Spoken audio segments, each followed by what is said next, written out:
So I thought I'd give a quick sample of how much work is involved in keeping this sequoia grove healthy and a great place for the sequoias that we planted to thrive. And so what I'm going to show you here is behind me is an area of the hillside that you can see is clearly fairly overgrown with gorse. Now, what we have discovered is that the gorse is actually quite a good deer repellent and shade provider, especially in hotter, dry years like we've just had. But that if left unchecked for a little bit too long, it can start to really make access impossible. And while going into that gorse would be a nightmare for us humans, because it's just prickly as hell, the sequoias do actually seem to be fine in there. And so even when we cut through and get to them, they often look just like this sequoia here, very healthy, growing in its natural environment. But it's hard to see them, so obviously we get a bit worried about that.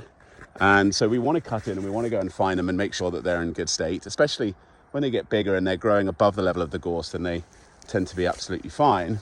But the amount of work it takes to go from that to this is enormous. And so this is what's called a brash line, which is where the previously felled timber plantation that was here before, they've brushed to the sides in sort of 15-meter gaps all of the debris, and then what's left in between is where you plant. So this goes up for about 100 meters or so, and to clear an area 15 meters wide going 100 meters up the hill takes one person an entire day. So you can imagine on a site where where there's over 100 of these lines, it's a hell of a lot of work for our contractors and our local contractors, Ava Forestry and Bronwyn's. And it just puts into perspective the amount of mechanical weeding that we have to do to stay on top of these sites. But as this evidences, and you can see all the young trees popping up, when we cut back the gorse, the trees are still there and they're doing fine.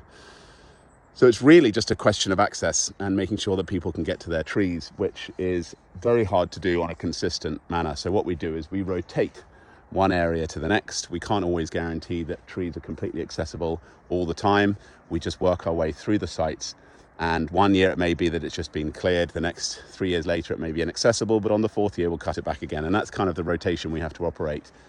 And it means that we have to remind people we're not landscape gardening here. We're growing forests. And that means a very natural environment.